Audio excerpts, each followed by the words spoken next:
There's something that the cop wants you to know. Love it. Up, fellow Red fans. We are back. We are here, Yanks of the Cop. As always, your host, Stevie, with my brother, Scans, and Wahomie. And we had to bring back, after this special win, bringing back our recurring guest, Sophie. Team, what results? Sophie, how are you? Thanks for joining us. I'm all right. I'm calm now, but I'm all right. Oh, my God. What a match. What a match.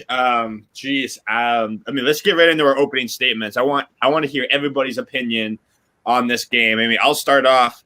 And really where I want to start off is the young kid, Curtis Jones. Holy shit. Another awesome performance out of this kid. He's really turned into his own. Loving what I'm seeing out of him playing in this advanced midfielder role. Shout out to Bobby Firmino. Ever since he got his legs underneath him, getting that rest, he's been back. Such a deserving goal for him. So happy for him. And shout out to Reece Williams as well. You know, getting a start in a big Premier League game, holding his own in there. Absolutely phenomenal. Great team performance. Way to stay in there. Tough offside call. But damn, I'm really proud of our boys. Huge 3 points. Finally took advantage of some other teams dropping points. So well fucking done, Reds. Yeah, I'm glad we were able to stick it to Mourinho. He came out and he parked the bus like he always does when he comes to Anfield. And it's funny, I saw something on Twitter. Someone had posted that he said in his post-match interview. I'm going to go in and out because my thing's not working properly. What's that? He's going to go in and out. His thing's not working. But continue, Andrew. Okay. But yeah, Mourinho said that the best team had lost, and I can just nobody has to agree with that. Liverpool absolutely dominated this game. Spurs had a few chances here and there, but other than that, it was all red. The Anfield faithful were rewarded in the end. Bobby Firmino running to the cop. These are images we're going to remember from this season, and I'm so glad it was Bobby that got it. Yeah. You can't have wanted a player to get that final winning goal more than Bobby. If there was ever a player who deserved it, it had to be him tonight, especially in Anfield. It had to be Bobby. But I have never watched a game where I have been so frustrated when we are playing that well. We outclassed them in every aspect of that game. In the whole game, we had 76% possession. We had, 807 accurate passes to their 250 the entire game. Wow. And I have never been so angry at a game in my entire life. I was sat there on the couch screaming at the TV, and he's going, "Will you just calm down?" I was like, "I can't calm down." I like him as a person, and he's very clever, but he pisses me off. Mm-hmm. How is that football enjoyable? How is having 7 or 8 players in your box enjoyable at all? But I'm just really proud of our boys for pushing through it and breaking them down constantly. We were on top of them everywhere. But my God, that was hard work. I'll give it that. Yeah, I agree. All right, well, homie, he's back. I think I was signaling off. I don't know what's going on. I thought that was a fantastic result. I thought we could have been another night. Could have been 5 or 6. The amount of chance we missed, and I feel that for us, we set a statement tonight, put a landmark down that we are going to be winning the league title for me. I'm just so happy for the players. It was a fantastic performance.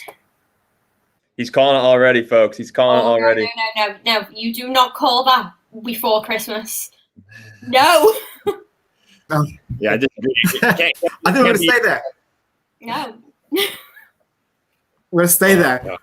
The way we played tonight, I know Spurs had their chance in the second half, but overall they didn't deserve anything from that game for me.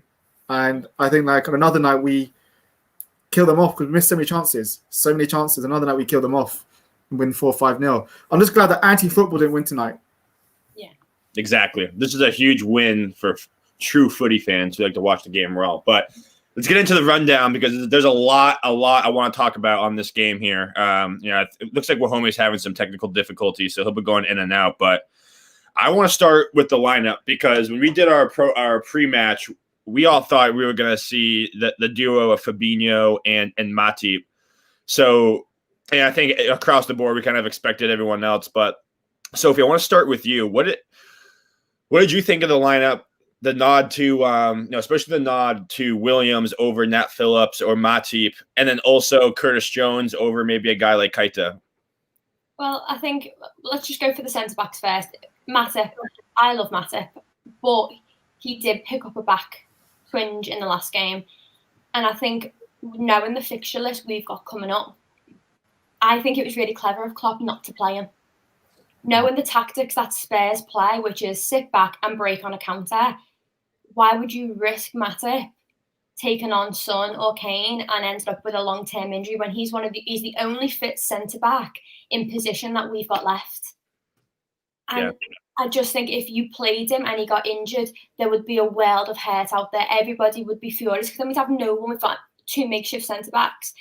I think with Reece Williams, he's proven himself in Champions League game. He's proven himself in other games, and he's stepped up to the plate. Did I like his performance today? Absolutely not. It was a big jump for him, and I think it was too much. But I see why Klopp's made that decision, and I agree with him putting God's sake, Sophie, Williams in today. But he just didn't do it for me. He was out of position far too much for my liking. About how many times I looked at the screen and he was up in the midfield. He was up in a cam roll, and I was thinking, what the fuck are you doing? You're up against Son, one of the quickest strikers in the Premier League, and you're up there saying, hiya to Mane. No, get back. Get back in that defensive line. And he wound me up, and he was making his decisions too hasty, and I don't know whether it was nerves against going up, potential, or we can go to first place, top of the league if we do this. Right. I don't know whether that got to him, but for me, it wasn't the Reece Williams that I'm used to seeing anymore. And in regards to Naby, sorry, go on. No, go ahead.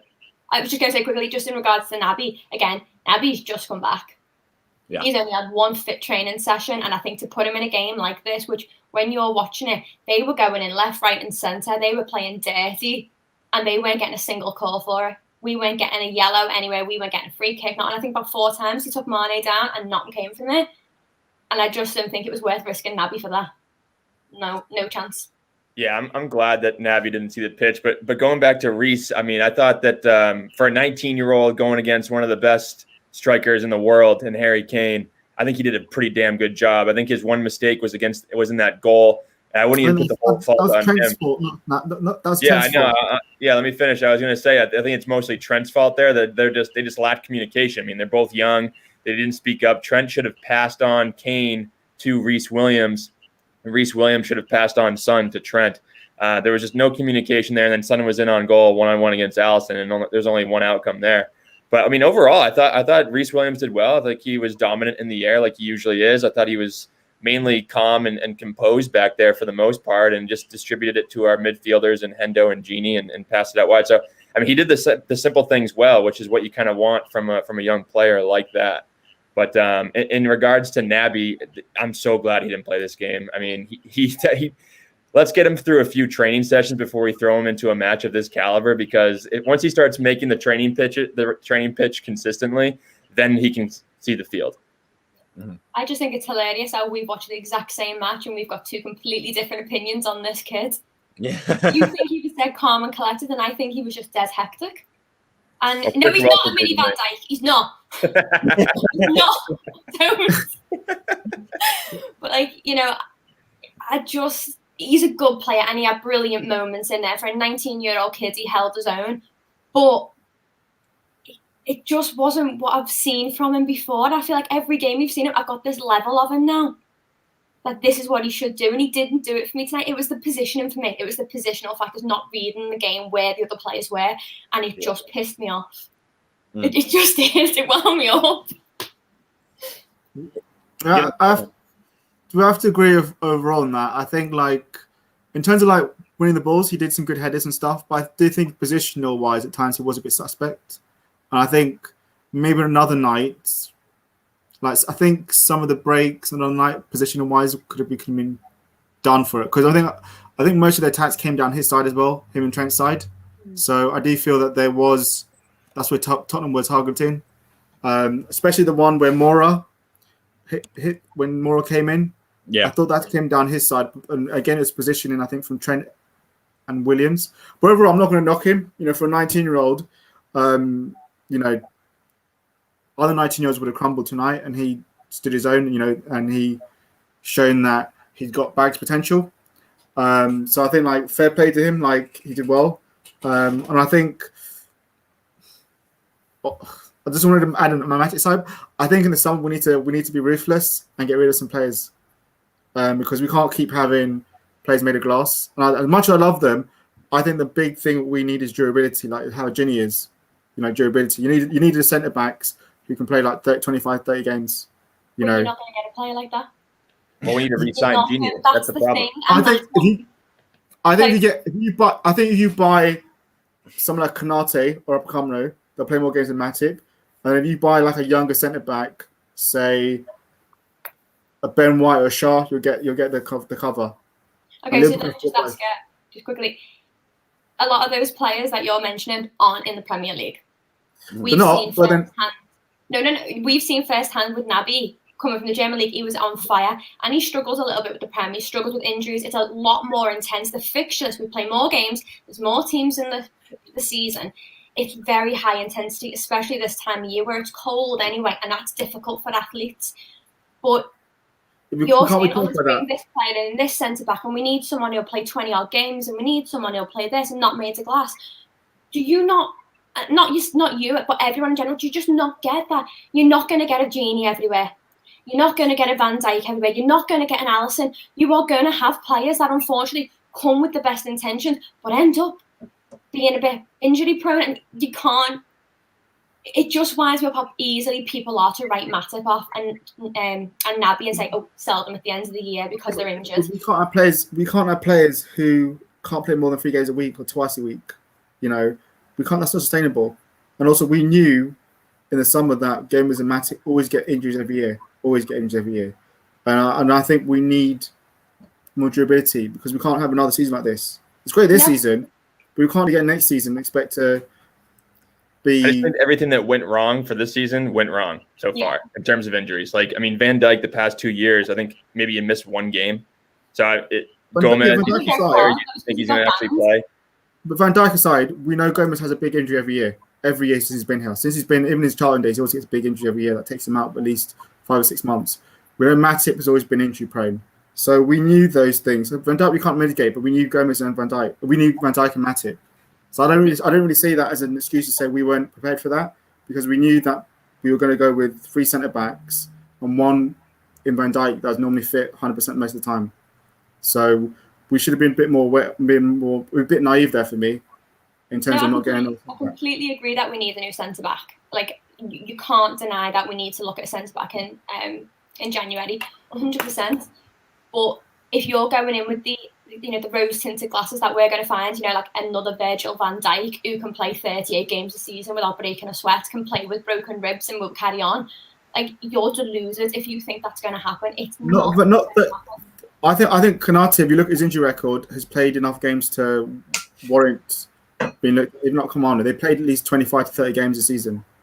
I'm not disputing that there are players out there that can play it, but I'm not gonna sit there and slander Matip and Gomez because when they play brilliantly, and Gomez's injuries, the last few, haven't been his fault. And I think to say, we get a big injury every year, he goes out. Matip's completely different. Matip gets little niggles here, there, and everywhere. He gets his toe or his back or his shin or his knee, or some little niggle that keeps him off for 2 weeks at a time. Gomez got his leg snapped. Yeah. Gomez has torn a muscle in his knee in training in the England team. And I do not buy that he just went down on his own. And I just think you can't blame him for that. That's like me standing here now going, I've just broke my arm and I haven't moved. It doesn't happen. I'm sorry. But I do think we need a new centre. Well, I think regardless, we're not going to get either of the Leipzig guys until the summer. So if we wanted to make a move in January, the only real options are Kabak, Ben White, and Peter Schürrle from Ajax. So I think his first name is Peter.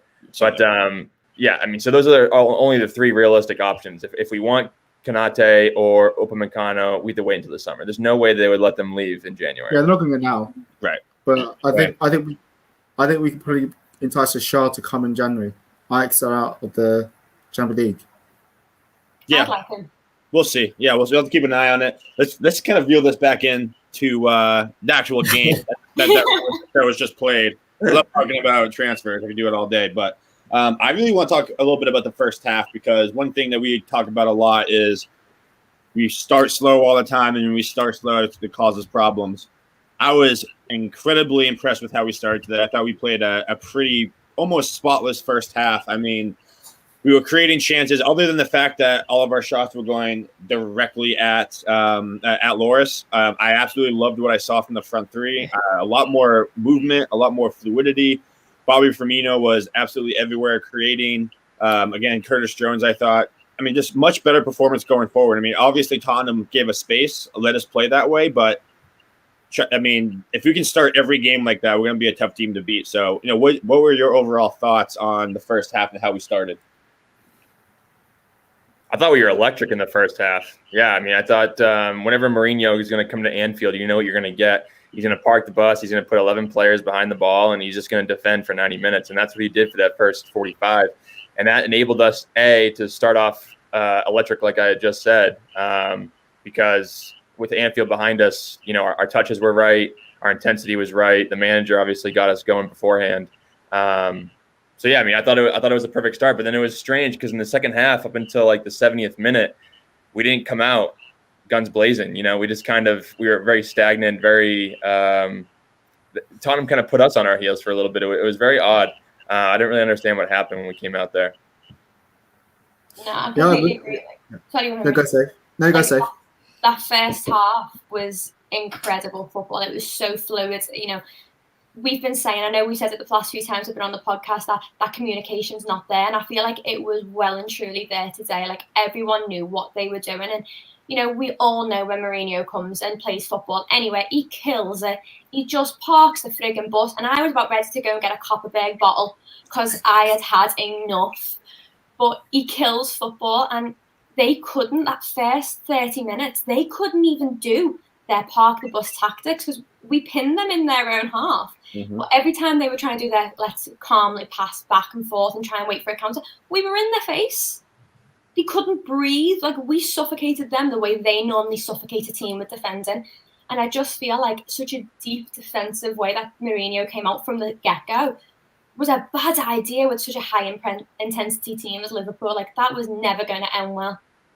And we were unfortunate not to get more than one frigging goal in that first half. I'm telling you now. Yeah. Yeah, how many chances did we have in that first half? Was it 7? Yeah, I think it was 7 or 8. Yeah.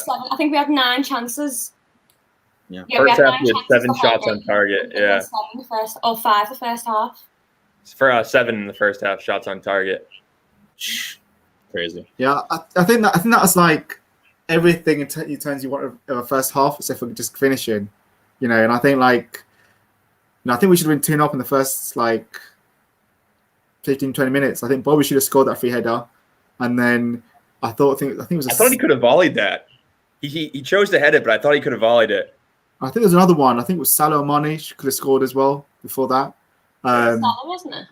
Yeah, I think we should. We just did everything. I thought it was one of those. It could have been one of those games where I thought are we going to pay for not taking our chances? Because I think it's been happened too many times this season where we've absolutely missed gilt-edged chances, and we should be out of sight. But I thought the way we cut through Tottenham, even though they're doing the low block, that's how you want to see, when you're playing a low block. It's like we just doing pass and moves, and that's where I thought Jones and Ginny and Henderson's link-up play was outstanding. They were just linking up, they're cutting Tottenham apart, patient, moving the ball side to side, and I just thought that's everything you want in the first half.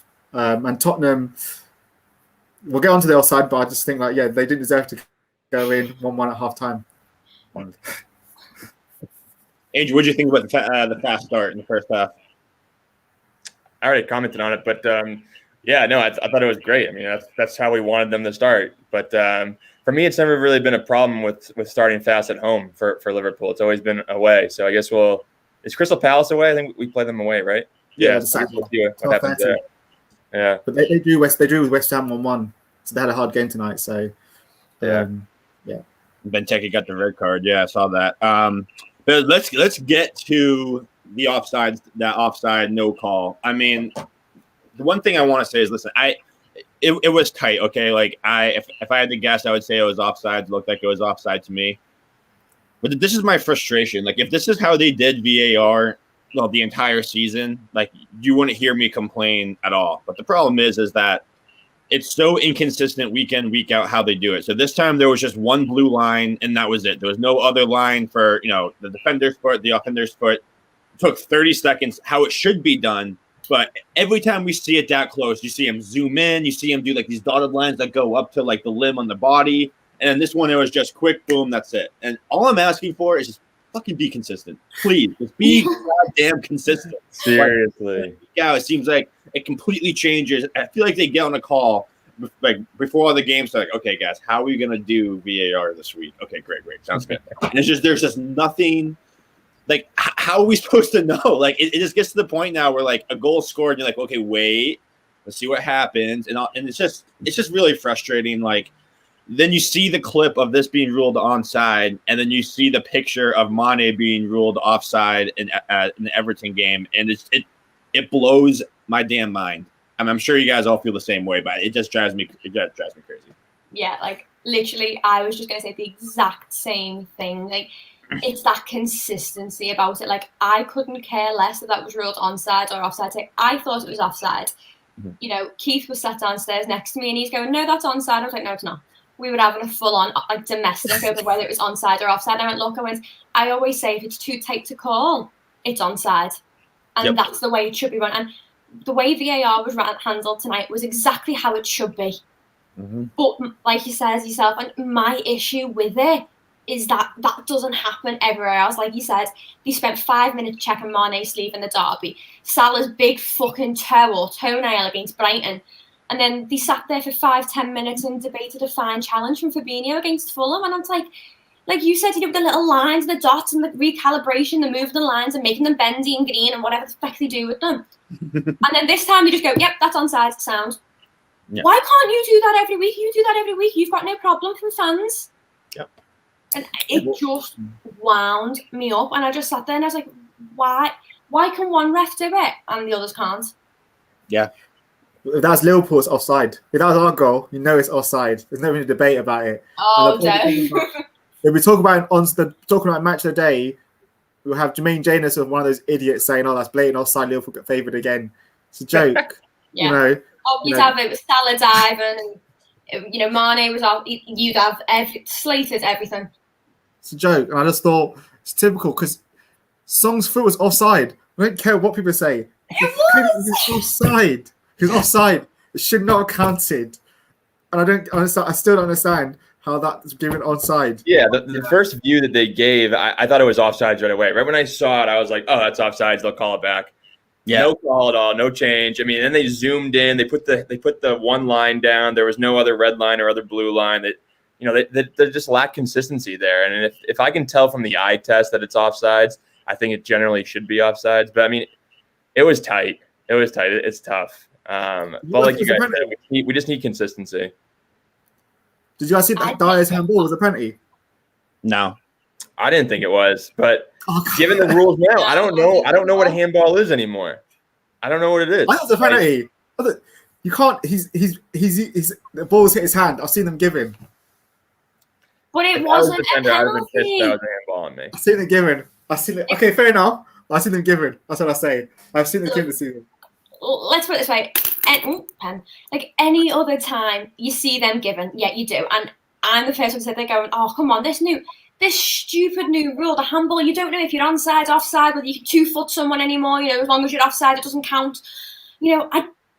It just winds me up because when you watch it, and as a Liverpool fan, I will openly say Salah was the one who made him raise his hands. It's a 50-50 fight for that ball. He's completely looking for it. Salah's looking for it. Neither of them are looking at each other. Just close contact. Salah puts his arms up like that. He pushes his up, and it hits his arm. It hits, and you can't stop that. And I just think if you're going to call that as a penalty, that's ridiculous. That wouldn't have been fair. Right. I mean, I'm taking the pen. Don't get me wrong, but I think they've gotten better with it since they met. I think it was 2 or 3 weeks ago. They've met and they've talked about that the handballs, because there were so many penalties being given about a month or two ago, and you've kind of seen that recede a little bit recently. So don't give them any credit. Don't give them credit right now for anything. That's not what we want to give them shit. Come on.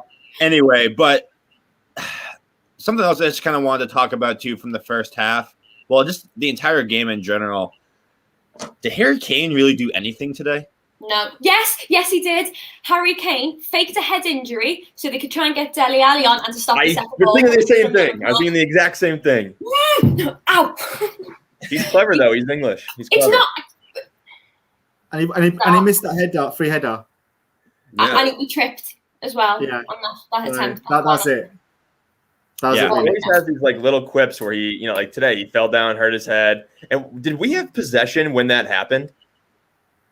I don't remember, because it was a free kick. I think it was a free kick. I thought they were going to give the ball back to us, and they didn't. So I was fuming at the time, but I can't stand him. I'd love to just 2-foot him and then bounce his head off the floor. I can't bear the man. I absolutely hate him.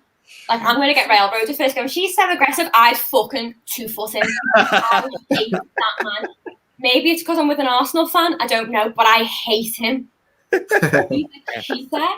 And you watch the replay, and he gets the contact with the head, and he goes, "Oh, fuck off!" No. I know, like 2 seconds go by, and then he just goes down. But the thing is, if you notice on the replay, if you haven't seen it, watch it. When he makes the contact, when he does that, it hurts. He holds the side of his head. When he's on the floor, he's holding the back of his head. Decide which part of your cranium is hurt, by the way, mate, because there's only one place you can make contact, and it wasn't the left side of your head, and it wasn't the back of your head either, so make your mind up. I hate him. God help him if he ever meets Sophie. I hate him. I can't stand him. They're going to pass each other in the street, and Sophie's just going to 2-foot him right in the sidewalk. Honest to God, he's like twice my size, but I give it a good go. I hate him. I always have. Now let's move on from him. I can't bear him. I'm getting angry again. Let's talk a little bit about just like the front three in general, because we talked a little bit about their movement and everything, but I thought this was the most dangerous that we've looked in a long time from the front three perspective. I mean, Salah and Mane both had 2 or 3 awesome chances to score.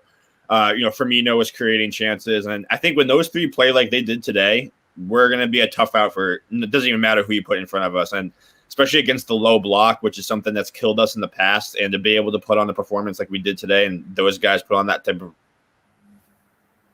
absolutely massive for us going forward, especially for confidence, and with Thiago, around the corner coming back hopefully next month.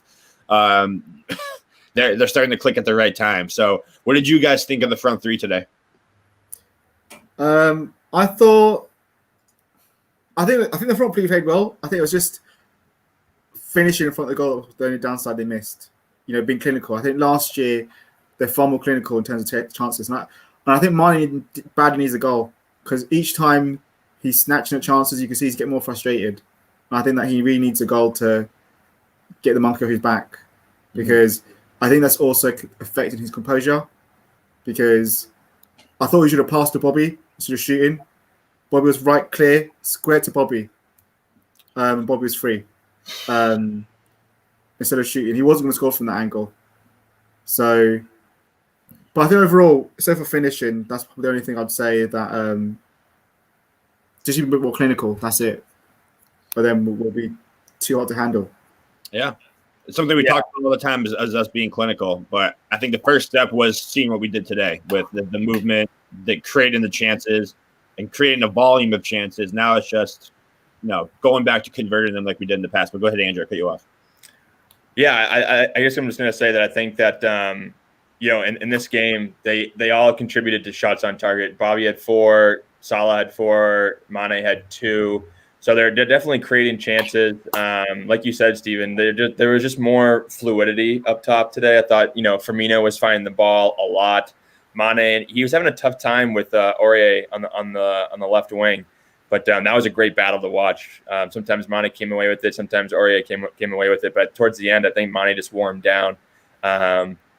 but it was. I thought they're back. I think they're starting to build momentum, like you said, Steven. And then once we start to get some more reinforcements with Thiago coming in, I think that's the real game changer right there. But Salah, I think, has 9 and 10 goals in all competitions now. So I mean, he's having a good season so far for the most part. We just need Mane to start getting back on the board, and then we'll pretty much be unstoppable from my point of view. Yeah, I completely agree. Like, the front three were amazing tonight. But do you not think, I've just realised that, like, Jota's out. Do you reckon that maybe they've clicked to like prove that they can still work as a front three?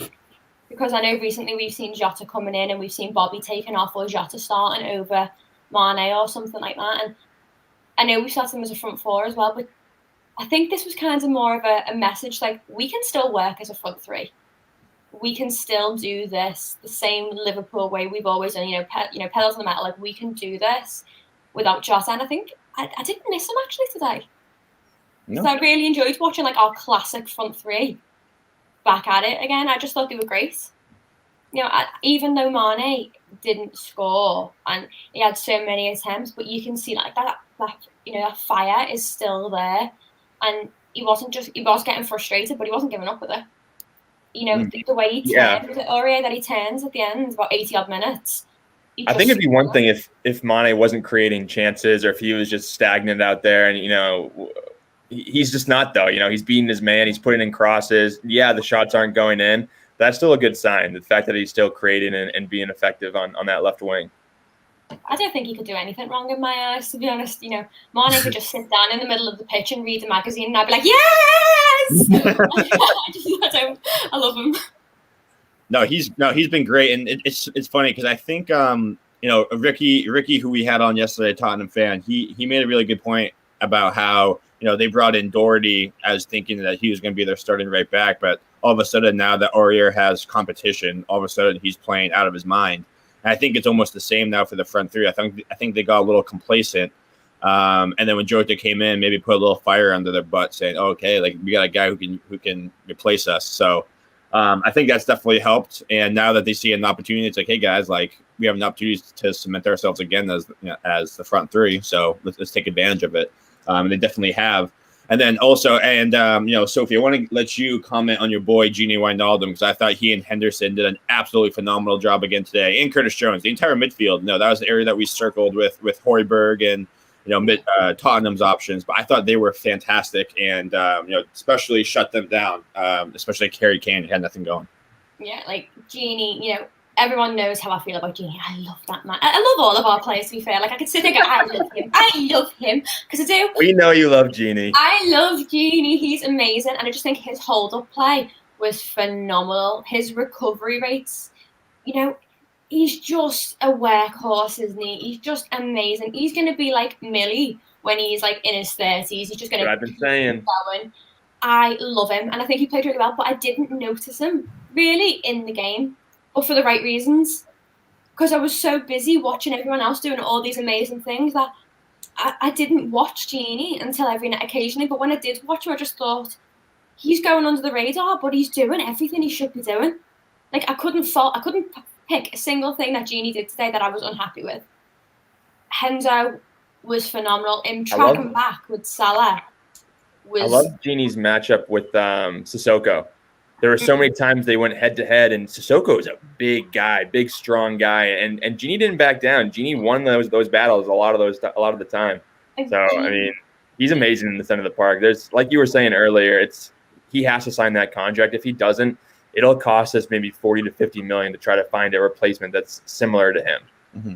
And I don't think there actually are many players like him that are available. Nope. I'd hate to lose Gini. I would be really upset if we let him go. Like, I don't care what he wants, whether he wants my firstborn child. At this point, he can have it. Like, I just want him to stay. I don't know where would he go that he'd be able to achieve what he's achieving with Liverpool. I want him to stay. I think he played brilliantly tonight. He had 97% passing accuracy today. That's amazing. 4 out of 7 ground duels won. It's just ridiculous. Who was it at the end? I can't even remember who it was that he was going up against. And he put his arms around him, and then he just stood back, held his arms up, but still managed to keep the ball. Weidberg. That was it. And I was thinking, I was like, how clever is he? He's literally stood there for the ref going, I'm not touching him, he's leaning into me. But yet he's still like kicking at this ball. Yeah. And I just think you can't compare his work rate. His ethical work rate is just incomparable. Another 90 minutes under his belt too. How many is that in a row now? I think it's 14. Something like that. Is that including his international games as well? Yeah, that includes international. Yeah, he just doesn't have a break. No, never does. Doesn't need one. He just gets plugged in every night time. He's a robot. But that combination of Genie, Hendo, and Jones, they're starting to find their groove too. I mean, I think this is now like the third or fourth game that they've all started together. And it just seems like they're finally, they have the rotations down, they have the communication down. But I said that was my opening statement. Curtis Jones, unbelievable performance again. He's grown into himself in front of our eyes right now, and it is awesome to see, another local lad, having the impact that he's having on, what could be another championship team. So, props to him, props to that. But, homie, I want to let you kind of get in here. How freaking good are we? Because look at our injuries. We're top of the table, and like anything that could go wrong, like you said, Andrew, has gone wrong. Like no Thiago, no Gomez, no Van Dijk, no Keita, no Shaq, no Ox. How good is this Liverpool team? I think the potential is limitless. I think we can get all our players back. I think the aim was to at least be around top come end of December, starting January, and then if we can get most of our players back, because we've got a tough January. Towards the end of January, we've got quite a few difficult fixtures. But we can get most of our players back. We're in a good position, and we are in a position for the long run to then, bring home the title for me. And I think, like I said, I think Thiago and Jota coming back, especially I think Thiago in January, is a game changer. But I just think the squad's proven. I think when we lost Van Dijk and Gomez, it was kind of like that, the mentality of them all come together.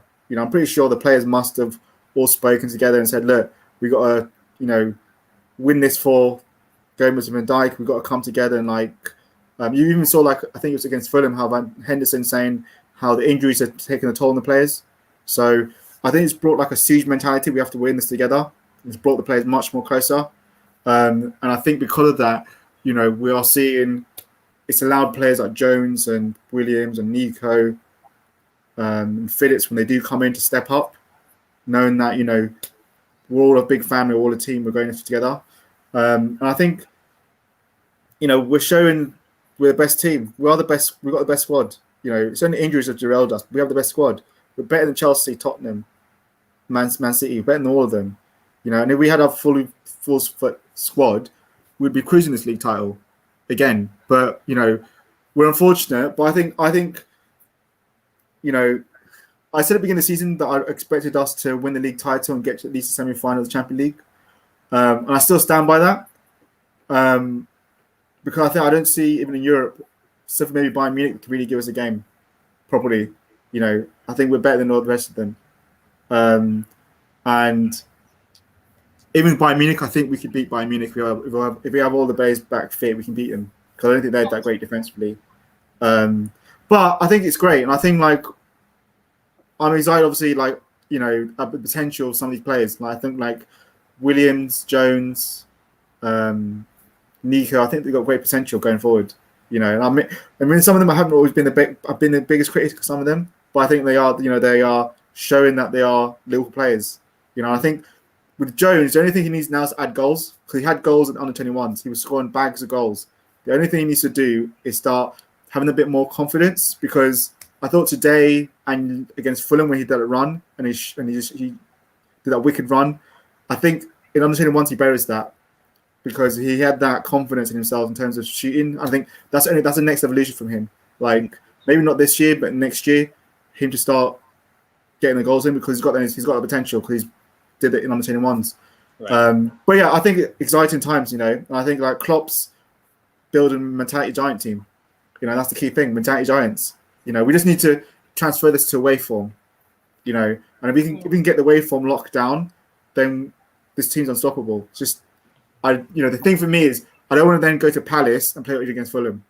I want the same as with tonight, and that's my one fear is we'll go to Palace 12:30 early morning, and we'll struggle in the first half. And Palace, although we've got good record against Palace, with Zaha and stuff, you don't want to give them the chance that Fulham had.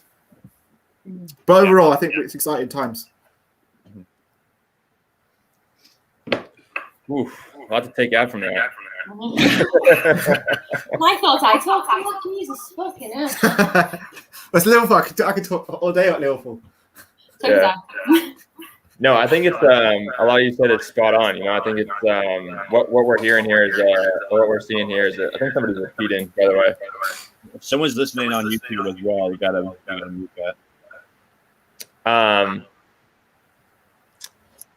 Sorry, it just keeps repeating. You're good now. Okay. Yeah, I guess just for me, it just comes down to the mentality that Klopp has instilled in these players, and the trust that he's instilled in these players. I mean, to play Reece Wilson ahead of Nat Phillips today says a lot for me. I mean, Nat Phillips played in the Bundesliga last year, or maybe it was Bundesliga 2, and so he definitely has a lot of experience there, and he goes with the 19-year-old kid who I think had a pretty damn good game, as I mentioned earlier. But I think in terms of Curtis Jones's confidence, I think we're starting to see him flourish more and more every game. The past 2 or 3 games, he's been getting man of the match shouts, and has been given man of the match, I think, once. But he was bossing that midfield again. I think the shots will fall. The fact that he's getting into those positions, though, for me is a statement in and of itself. Like I said earlier about Wijnaldum going against Sissoko, Curtis Jones is going against Højbjerg, Sissoko, Lo Celso, all of these seasoned pros, and he's a 19-year-old kid. So it's just great seeing a Scouser come into the team. And you're going to say fellow Scouser then? I almost said fellow Scouser. I took it away. But it's just great seeing another Scouser in the team and just kind of taking over that midfield, because we haven't seen something like that since Stevie G was in the side. Does anybody else? I'm going to say it now. Does anyone else get proper CVG vibes from Jones though? I think he's got. He doesn't have it defensively yet, but he's still 19. We'll see.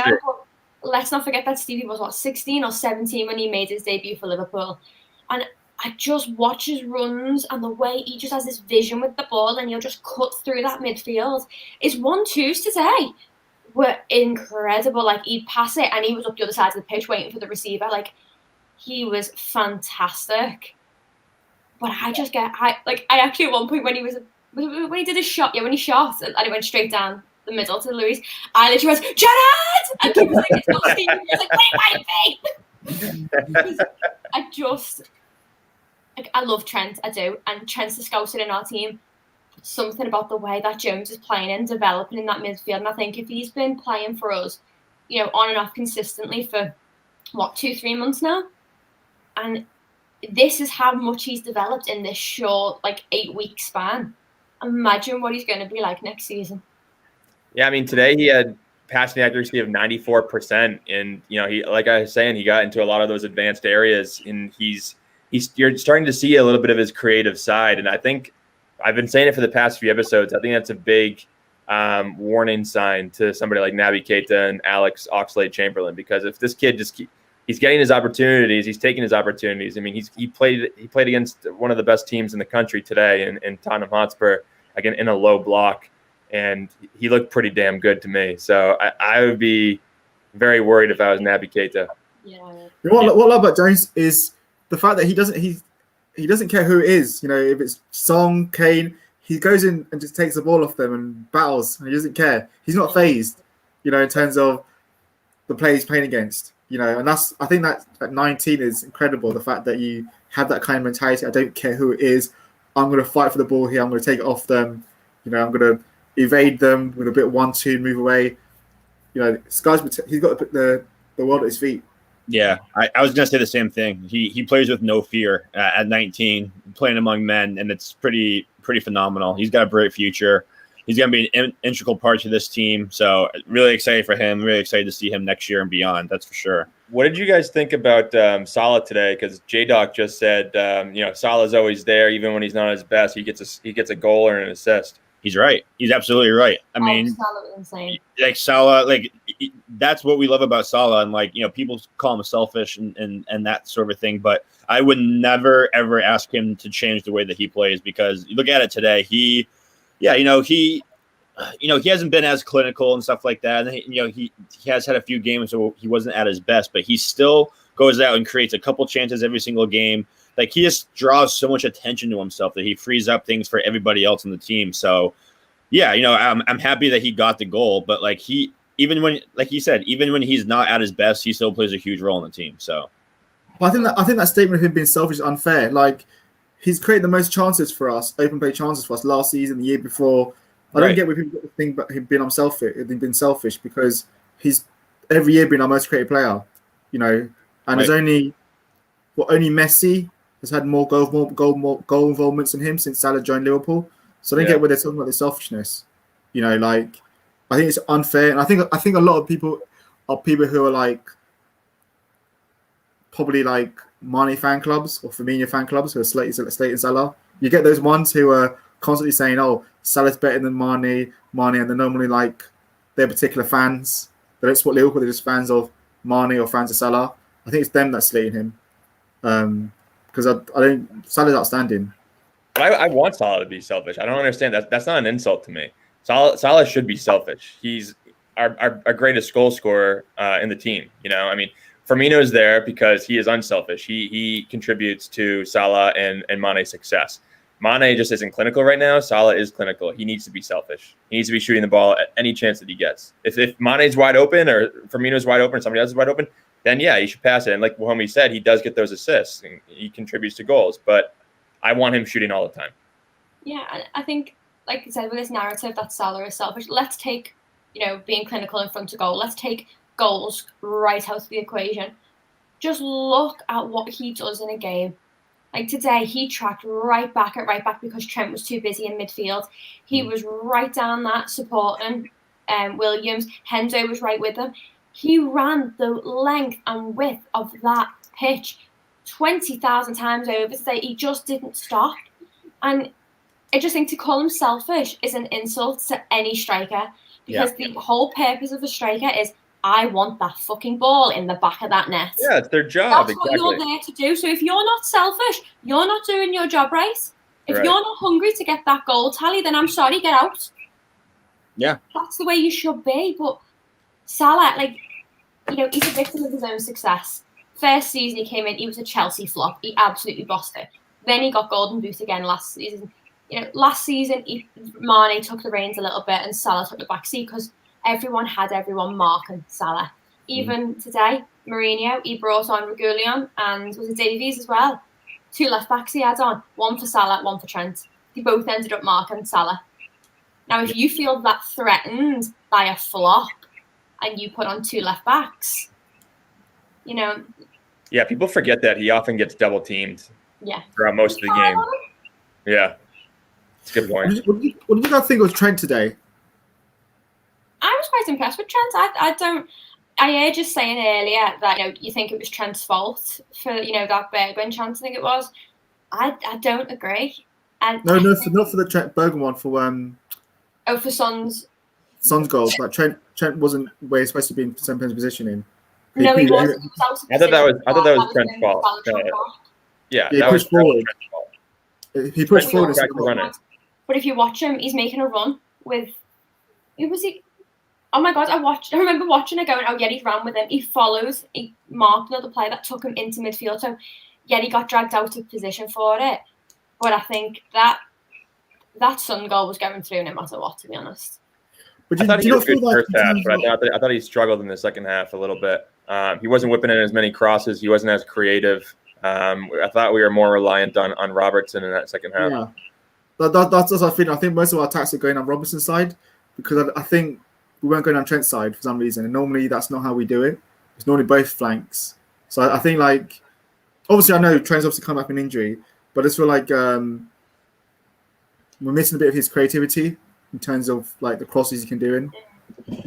I feel like Trent is attacking differently, especially in the last 2 games. I remember in this game and in the last game, there was times when he bombed forward, but instead of bombing on the outside, he goes to the inside. And I'm noticing that Henderson slides almost into the right back spot.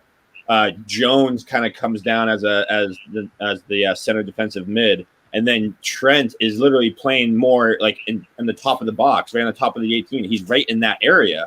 And so I don't know, did you guys pick up on that? Because I saw like 3 or 4 times today. It seemed like he was playing a center mid spot. Honestly, it feels like teams are so aware of how we play. And they know that we are going to bomb it down the flank. We are going to bomb it down the wings with Robbo and Trent. If you let Trent cross one in from the wing, if he gets that cross right, you're done for. Let's bring corner taking quickly back. Let's bring that back for a second. But, Trent, he has to adapt his play. He can't keep flogging the same horse over and over again. He can't keep bombing it down that wing, crossing it in, crossing it to Robbo and then tapping it to Mane or cutting it in. He has to be dynamic. He has to think of something else. And maybe this isn't the right way he's going about it now. But they've got to try and do something else. They've got to shake it up, because otherwise we become a pattern team and everyone unlocks how to beat us. And maybe it's not the right thing, the way he's shooting now, and maybe it's not the right delivery, but you've got to try. And if you can try it against Tottenham and not concede, I know we conceded the 1 goal, but you've got to know how it works. You've got to implement it somehow. Yeah, that's what I think too. But before we get to man of the match, I did want to ask, just this one point. I mean, look at where we are now, top of the table, obviously, but we've beaten Spurs, Chelsea, Leicester, Wolves, and then we drew at City and at Everton. So, I mean, especially the win today with Man City drawing, Chelsea losing, how important do you think, taking points not only like off all these teams in the first half with all these injuries, how vital is that going to be for our push the rest of the season? I think today's result is going to spur us on to defend the title now. I think we have the 3-point cushion. We're going to really get like a second wind almost. And that's with our mentality, but also with, obviously players returning with Keita, Ox, Matip hopefully can stay healthy. Thiago hopefully can come back. So I think that we need to get the results that we can get throughout the rest of December. And then I think we play Manchester United in January, right? And then we play Spurs again, I think, as well. So I think if we can get through with straight wins until then, and then obviously beat those guys as well, then I think we're in a really, really good chance to win the title. I think head-to-heads against big teams is going to play a big factor in this title race. And we've seen, obviously, with Chelsea, they haven't beaten one team in the top half yet. They're beating all this relegation fodder, but they're not beating anyone good. And when they have played anyone good, they've lost back-to-back games against top half teams. Man City haven't been that great in the big games. They bottled against United, and they should have gone for an attack and attacked them. I don't know what's wrong with City. They aren't the same this year. Pep's broken. Yeah, Pep's trying too hard. I don't know what it is. He's overthinking stuff, and he's scared. He's scarred. He was scared against Man United's attack when they beat him 3 times last year. That's why he bottled it. But anyway, yeah, I think it's crucial in terms of us going forward, because these points are going to be huge in terms of later down the line. The fact that we've got we've got City at home, Everton at home. Still got for United to play, but we got a good record at Spurs, whether it was at White Hart Lane or the new stadium. We won there last year. Josie can't play the same way again he did tonight at home. So the attack starts. The fans are in the stadium or not? Hopefully, yeah. But I don't think. No, they're in tier 3. Right, that's what I'm saying. Yeah, so probably no fans then, but he's got to play differently at home to us. And then we've got Chelsea at Anfield. We've got Arsenal away. I think in terms of, we beat Wolves and Leicester last year away. So in terms of the games, I think they're stacked up good for us in terms of the head-to-heads. Yeah. Fixtures how they're lined up. So I think it's crucial that we get these points now. We just need to start beating the smaller teams. That's it. Start beating the smaller teams away, and then we're fine. I just think you can't think too far ahead. Like, I know we all get carried away. We're defending champions, and you're just thinking, trophy ribbons go whoosh. Like, I just want another shiny ass bastard in that cabinet. They do though. They do go whoosh. They do, and they're very pretty when they go whoosh, especially when they're in red and white and in our cabinet and we say 20. And I know that's what we all want. Like, you'd be stupid if you said you didn't want it and you're not thinking about it. But it's that you have to take it a game at a time at this point. At this stage of the season, anything can change. I mean, what is it? Who is it? Southampton a third? Like, come on, like, they're not going to stay there. Now. Okay, well, they were third, but I haven't looked at the table since we won this afternoon. But you know, they're not gonna stay there. Southampton a third, then Leicester, and then Everton fifth. They're not going to stay there. No, they're not going to stay there. The league's not going to stay like it is. And I keep saying this. Yes, we're in December, but we're not at December's type of Premier League. We're still in end October. We're 13 games in, and you cannot think 3, 4, 5, 6 games ahead, especially with the way this year's gone, especially with COVID. All the players are getting injured left, right, and centre across everywhere. I think we just need to take it a week at a time. Great. This match, we are top of the league. Next, we focus on Crystal Palace. Like, they're our next thing, improving our away form. Once we do that game, win, lose, draw, we go again and we do the next game. And that's the way I'm looking at it. Like, I don't even look at this season so far. I haven't even looked at the fixtures past the next one because I don't want to think about it. I just want to focus on that game and what our boys are going to produce that day. And that's what's helping me not thinking so far ahead. And I think that you've kind of got to just think this is this one game right now, especially with all our players out. I think the good news is that unlike the supporters and, you know, 3 of us here on Yanks of the Cop, I think that the players and the manager do think that way. I think that they are like, okay, one game at a time. We saw them do that last year. And I think that with that experience now, they're going to continue to do that. My big thing is that when they go to somebody else's stadium, when they're on the away game, they need to come out firing because everybody's going to come out against the champions. Everybody wants to beat the champions, and that's what we've been seeing. And they just need that first 10 to 20 minutes, they just need to set the tone right away, control the tempo of the game, and just be ready to go. So I think you're right. It definitely starts with Crystal Palace, and we need a win in London. Yeah, I mean, because this win doesn't mean anything if we drop points against Crystal Palace now. You know what I mean? So you're absolutely right. Like, we got to take these one step at a time. And every away game, it's just like we got to double down the focus or something because we can't continue to start slow, especially against teams like Palace who can cause problems at times. So definitely something to keep an eye on. But let's wrap up with our man of the match. I think we need to acknowledge that we are 66 games undefeated at Anfield. Yeah. Winning 32 out of 33. And we've won 32 out of 33, right? Yeah, I think we have to acknowledge that. That's ridiculous. Love that. Incredible. We're not far off. Well, I mean, we need another year. We're not far off Chelsea's record. Yeah, what is Chelsea's record? 86. Yeah. 86? Yeah. This is why people want to beat us, not because we're just the reigning champions, but because we are Liverpool. They hate us so much. And it's like, I'm just going to collect your tears and keep them on a little shelf and go, oh, there's Chelsea and oh, there's Tottenham, because it's amazing just watching them all cry. Could you imagine if we were able to go invincible? Don't say that way. and then we beat Chelsea's home winning streak record. That would, I could die after that. You could literally come up to me, kill me, and I'd be totally fine with it. See, what just killed me was when we went to Chelsea, when we was at Stamford Bridge, and Thiago absolutely within 45 minutes ruined their record they've had for about 15 years. Yeah. And I was like, in one half. You're racist, so-and-so, sod off. Thiago, yeah. And even better, Klopp's won the last 4 against Jose in England. He's dominated England. What happened at the end there, by the way? What do you mean? Between Klopp and Mourinho, did you see that?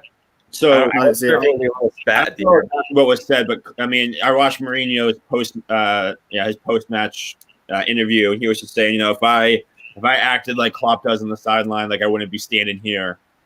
I'd be all this. And then he said, the better team lost, and just he was just doing the classic Mourinho stuff. Classic Mourinho. But just before we go to man of the match, he's saying if he acted like Klopp on the sideline, did anybody else see him run down the fucking touchline to shout directions out of his technical box? And I was like, hang on a minute, you're not allowed outside your little bubble, mate. Get back in there or give me yellow. Yeah. Like, give him a warning. You've got that technical area for a reason. This is a guy who's famous for running on the pitch, celebrating, running like that. Yeah. Doing slide tackles in the dive. We have plenty of gifs that show him in his antics on the sidelines. Like, believe me, all I have to do is put in Mourinho on my GIF keyboard, and all of a sudden I have 100 different results. So let's be honest with that. He's such a sore loser, isn't he? He's such a baby. I do like him though. He does make me giggle, just not when we play against him. Anyone else, he's hilarious. Us, no. So true. It's so true.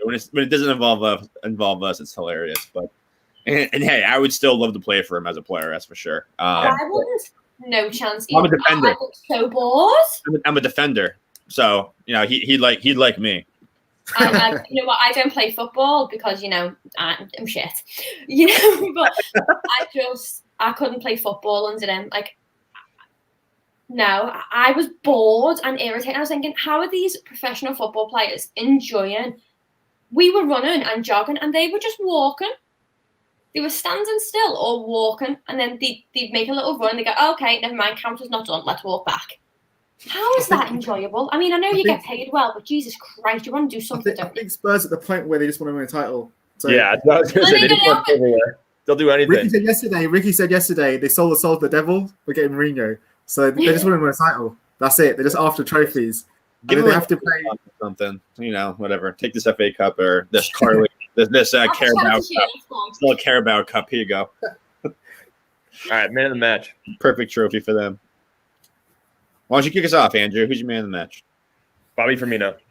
No questions. Bobby Firmino gets the game-winning goal. He had a phenomenal game before that, but he gets the game-winning goal. And then what does he do? He gives us a celebration that we're going to remember for the entire season, running to the fans, 2,000 fans, and he celebrates with them. That's what we wanted. I mean, that's it. He's the man of the match. I could have used a karate kick out of him, but I'll take it. Imagine if he just did a bunch of karate kicks. Holmes, what do you got? Who's your man? Jones, I think at 19, ran the midfield. Wasn't afraid to go up against anyone. Was the creative spark that was cutting through Spurs tonight. I'm unlucky. Like he just needed a goal. Like, that's anything that was missing from his game. Just a goal. Otherwise, I thought the kids have been immense. 19, so I'm gonna go with him. What do you got, Sophie? I don't know. Do I've sat here before we went on, and I've sat here this entire time, and I've tried to decide between Bobby and Salah, and I want to give it to Bobby because of the goal and his work rate. It's Bobby. But I want to give it to Salah because Salah was insane. And can I have two? Sure. No, it's man of the match, not men of the match. I couldn't pick between the two of them. I think it would be unfair for me to sit here and say one was better than the other when I thought they were both immense. Like, I'm going to be greedy. I'm going to have two. Hey, I'm not sure you're going to say Genie Wijnaldum. I did too. No, I appreciate their game more. Okay. Touche. I'm going to go with Curtis Jones as well. Unbelievable performance out of him. So proud of him. I mean, I love Bobby. Don't get me wrong.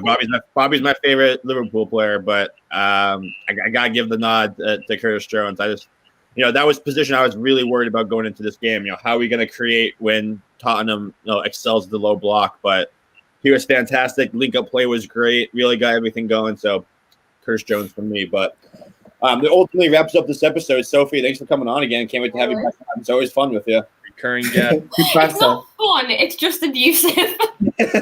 True. I like to think it's therapeutic. You get everything out. But no, I'll still rant later. Don't worry. All right, well, that wraps up. If you haven't yet, hit that like and subscribe button. We really appreciate it. We'll also be back. Quick turnaround for the Crystal Palace pre-match tomorrow. We have a Crystal Palace guest joining us, I believe. It should be a fun episode. But yeah, like I said, up the Reds. Huge 3 points, top of the table, hell of a night. We'll see you all tomorrow. See you guys. Bye. See you guys.